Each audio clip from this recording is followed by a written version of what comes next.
ओबीसीची जाती आधारित जनगणना झालीच पाहिजे।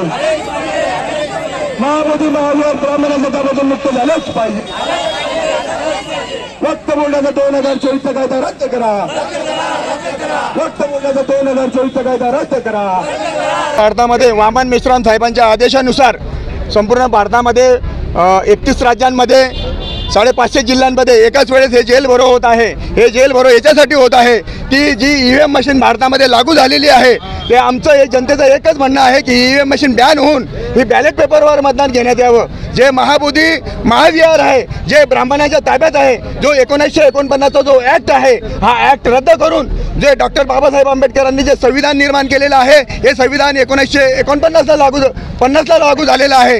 हे 50ला लागू झालेलं असताना 49चा कायदा त्या ठिकाणी रद्द करावा व जे महाबोधी महाविहार ब्राह्मणांच्या ताब्यात आहे हे बौद्ध भिक्षूंच्या ताब्यात व बुद्ध अन्यायांच्या ताब्यात द्यावं। तसेच ओबीसींची जाती न्याय जनगणना हे मोदी सरकार का करत नाही तर आमची प्रमुख मागणी आहे की ओबीसींची जाती न्याय जनगणना सुद्धा झाली पाहिजे।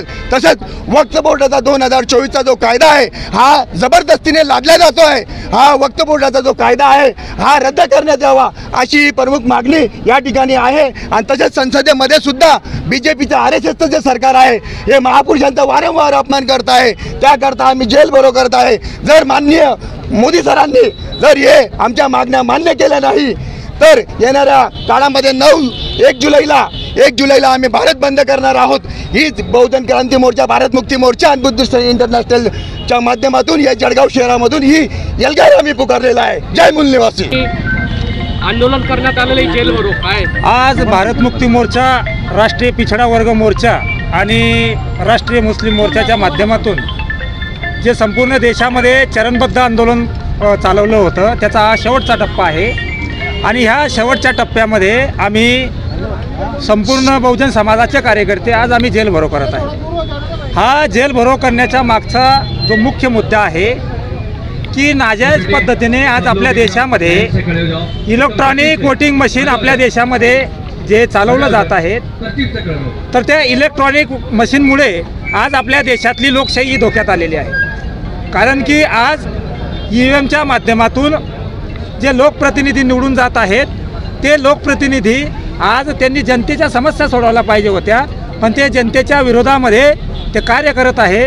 म्हणून आमची स्पष्ट अशी मागणी आहे की इलेक्ट्रॉनिक वोटिंग मशीन बंद झाली पाहिजे।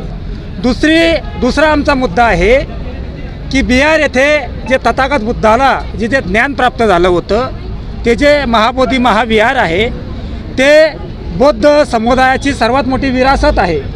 आणि 1949चा जो कायदा केलेला आहे तो काळा कायदा रद्द करून ती विरासत बौद्धांच्या ती ताब्यात दिली गेली पाहिजे, कारण की ब्राह्मणांनी नाजायज पद्धतीने त्यावर कब्जा केलेला आहे। हा सर्वात महत्त्वाचा मुद्दा आज या आंदोलनाचा आहे। तिसरा मुद्दा असा आहे की 1871 पासून आपल्या देशामध्ये जातनीय जनगणना केली जाते, पण आज स्वतंत्र भारतामध्ये ओबीसी समुदायाची जातनीय जनगणना केली जात नाही।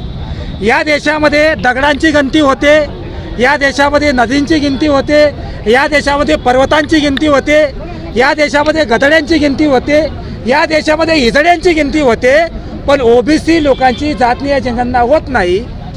म्हणजे जनावरांची गिनती केली जाते पण माणसांची गिनती केली जात नाही। म्हणून ओबीसी लोकांची जातनीय जनगणना केली गेली पाहिजे यासाठी आम्ही जेल भरो आंदोलन करत आहे। शेवटचा मुद्दा आहे की वक्फ बोर्डच्या संदर्भामध्ये 2025चं जे संशोधन करून जो कायदा केला गेला, भारताचं संविधान असं सांगतं की हा देश जो आहे या देशामध्ये धर्म वंश जातीच्या आधारावर भेदभाव केला जाणार नाही। भारतीय संविधानाची कलम नंबर 12 अशी सांगते, पण त्या कलम नंबर 12चं उल्लंघन करून आज मुस्लिम समुदायाला टार्गेट करण्याचं काम केलं जात आहे आणि वक्फचं बिल आणलं जात आहे। एका बाजूला मुस्लिम समुदायाची जी जमीन आहे ती जमीन हडपायची आणि उद्योगपती लोकांना द्यायची, दुसऱ्या बाजूला बौद्धांच्या विहारावर अतिक्रमण करायचं आणि ते सोडायचं नाही। अशोक सम्राटांनी या देशामध्ये 84,000 स्तूपचं निर्माण केलं होतं, त्या 84,000 स्तूपवर आज ब्राह्मणांनी अतिक्रमण केलेलं आहे। ते येणाऱ्या काळामध्ये मुक्त करण्यासाठी आज हे जेल भरो आहे। वक्फच्या संदर्भापर्यंत हे काळं बिल रद्द केलं जात नाही तोपर्यंत भारत मुक्ती मोर्चा, राष्ट्रीय पिछडा वर्ग आणि राष्ट्रीय मुस्लिम मोर्चाच्या माध्यमातून आम्ही आंदोलन करणार आहेत आणि याच ठिकाणून आता आम्ही जेल भरो करतो आहे। धन्यवाद। जेल भरो आंदोलन आहे त्याला आम्ही संपूर्ण मुस्लिम समाजाच्या वतीने त्यांना समर्थन दिलेलं आहे, त्यांना पाठिंबा दिलेला आहे। त्यांच्या 4 मागण्यासोबत त्यांनी जो वक्फ बोर्डने कायदा केलेला आहे ती रद्दची जी मागणी केलेली आहे त्यासाठी संपूर्ण मुस्लिम समाज त्यांच्यासोबत पाठीशी आलेला आहे। त्यांच्या ज्या 4 मागण्या इतरत आहे त्यासाठी आम्ही त्यांना समर्थन दिलेलं आहे। त्यामुळे जर हा वक्फ कायदा आणि बाकीच्या 4 मागण्या ज्या रद्द नाही झाल्या तर आम्ही निश्चितच रस्त्यावर उतरू आणि रस्त्यावर उतरून हा आम्ही निर्णय आमच्या बाजूने घेऊ निश्चितच, इतकं सांगतो। धन्यवाद। 2 मिनिटं ठिकाणी